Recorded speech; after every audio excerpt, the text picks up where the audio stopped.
It's such a special place, not just in the NFL, but really all of American sport. And what a showdown you've got. A couple of playoff teams from a season ago. And this thing starts off, and it's all Packers. They are scoreless in this football game, but it had really been going their way. Washington hadn't done much, and then that's Tucker Kraft, a gain of 57. 3rd and 9, money down in the NFL, and here comes Love. That's a big man. He's handing out the punishment, running over the rookie Trey Amos. 1st down Packers. Very next play. Josh Jacobs is a threat. Little look in that direction, and then a quick dart to Romeo Doubs. Matt LaFleur fired up. Packers lead 7-0. It's still 7-0. And it's Love. Under duress, just throwing it up. And looks like an incompletion. But Malik Heath had one catch on the night. It's this one. Incredible footwork. A gain of 37. A few plays later. We said this often on Thursday night, or Al Michaels did. It's Love. Tucker Kraft, get off me. A gain of 17. Love had 214 passing yards in the first half, most in the first half in his career. It's 1st and goal. Josh Jacobs, for the 10th consecutive game, has a rushing touchdown. That is a record in the proud history of the Green Bay Packers franchise. 14-3, all Pack. It's 17-3. And it's late 3rd on 4th down. Washington goes for it. Zach Ertz makes the catch. There's a flag. They called a hold on Nate Hobbs. Washington benefits there from a bit of a ticky-tack call. Early 4th. 3rd and 9. Daniels to McLaurin. And Washington, who didn't get anything easy, and Danny was screaming, move him or do something. A little bit of movement here, and it's Zach Ertz, 2 games in a row. The vet has a touchdown grab, and Ertz from Daniels. And Washington is suddenly down just 7. Had a bit of a feel like the Minnesota game. They're not in this game at all, and yet they're only down 7. And then, who else? It's Kraft. The flag was on Washington. That's the 3rd down completion. Kraft 6 for 124, and they run a beautiful play design here. And they hit him again. Kraft for the touchdown. Washington, much like Detroit week 1, they got a late touchdown to make it look a little bit better than it really was. And Green Bay opens its season with a pair of victories over teams who had a dozen wins last year. They're just the 5th team in the Super Bowl era to do that. Among the previous 4 to do so, none made the Super Bowl. And in 2002, the Broncos failed to make the playoffs. But it's an impressive victory. Damian Woody is here alongside. And Damian, we've gone to great lengths through the years to make it very clear early in the season that a couple of games is way too small a sample size to freak out. However, it's enough that you have seen from Green Bay to comfortably say what about them? Oh, they're right there with Philadelphia in the NFC. Like the way that the Green Bay Packers are playing right now. And I said when Michael Parsons got traded to the Packers, he brought juice with him. And that juice is overflowing to all those guys, particularly on the defensive side of the football.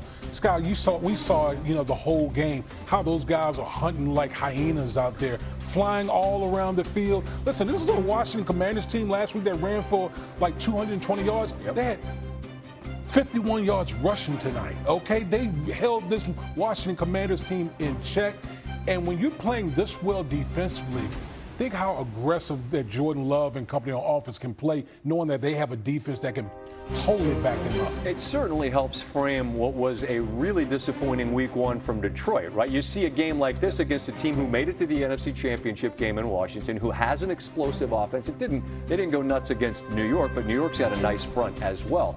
But now this is 2 weeks in a row where they've really stifled on defense. And then as you said that can really help Love. How does it help so much for Love to get into a rhythm on offense when the defense is giving him the football back right out one series after another. Well, I think it's the aggressiveness. We saw it time after time with the Green Bay Packers on offense, those shot plays down the field. And when you have a defense playing the way that they're playing, where they're basically eliminating the opposition's offense, you're able to take more, when I say gambles per se on the offensive side of the ball. We know this Green Bay Packers team, they have so many weapons, whether you talk about Tucker Kraft, Matthew Golden, Romeo Dobbs. They have a plethora of weapons out there, so this is what it's all about. Watson's still on the bench and will be back maybe week 5, perhaps week 6. Reed went down very early with a shoulder injury in this one, so weapons, yes, but the way this defense is playing, and again, I made the point, Detroit had the late touchdown week 1, Washington got the late touchdown here. I mean, the game largely wasn't that competitive, and they bottled up Daniels. 2 weeks is only 2 weeks, and you are at home, yes, but you're very comfortable in saying put them right there with the team that just won the Super Bowl. Absolutely. Think about this: over the last 2 weeks, the Detroit Lions, who had the number one seed in the postseason last year, the Washington Commanders, who went to the NFC Championship game, and both of those defenses held both of those teams to 250 yards and less. Josh Jacobs is going to be our guest. We'll visit with him a little bit later. Again, he's got a touchdown in 10 consecutive games. Anything about this concerning to you from the Washington standpoint, given that Daniels did look like he rolled an ankle there late, did stay in to get the late touchdown to Debo, but the offense hasn't really popped these first 2 weeks. They've got the Raiders and then they hit the road for a couple. Is there anything concerning about this NFC Championship team from a season ago that folks around here in our neighborhood are hoping to see ascend? What haven't you seen from them early? Yeah, I think the deep passing game, those explosive plays in the passing game hasn't been there yet. Sometimes it can take a little time to get that connection going in the deep passing game with Terry McLaurin, but I think that's the element that's missing with the Washington Commanders. They were able to run the ball for a ton of yards last week, but they need those explosive plays in the passing game. We got to go, but as a man that made his living trying to keep his quarterback's uniform clean, the get-off speed from number 1 in the white jersey. It's sick. It's just absolutely sick. I felt so bad for the rookie out there just trying to block him one-on-one. It was bad. It was real bad. Rookie or the right tackle or left, didn't matter. Or Tunsil, the left tackle, has been around for a while. It's really hard to keep, and he's got some company there. That get-off speed, that's a youngest defense in the league. Youngest team in the league. Well, they don't look it. More to come. Packers had the opportunity to get to 2-0, as did Washington. The Packers get that victory, and since the new playoff format was introduced just a few years ago, 2021, 77% of the teams to win them. Let me just start with what I mentioned there, like a franchise that's as storied as the Packers, and you got a franchise record with this consecutive streak of touchdowns. Does that represent something special in your heart? Yeah, man. Obviously, with how historic this franchise is, to have any kind of record, I think is an honor and a blessing, man. And I can't credit my teammates enough, for helping me get it. The defense that you have right now is absolutely cooking. Damian Woody and I were talking about it earlier. You already had a bunch of young bulls out there, and you had number 1 to the mix. I know you're watching on the sidelines, but what have you seen from this group against 2 really good offenses in Detroit and Washington? Yeah, man. You look at a defense, man, that's hungry, that's electric. They fly around. I catch myself a lot in the game, just standing up watching them, man, seeing who's going to make a play next. And you never know who's going to make a play, man. A lot of these guys are playing at a high level right now. No doubt. And you all have played from, as I mentioned, comfortably in front. Your quarterback's playing real clean football. When the game script goes like that, Josh, and you're pretty much ahead of the chains and you're ahead on the scoreboard, how does that allow you to play, I don't want to say easy because nothing is in the NFL, but when you're playing from there, how does it change the way games can go?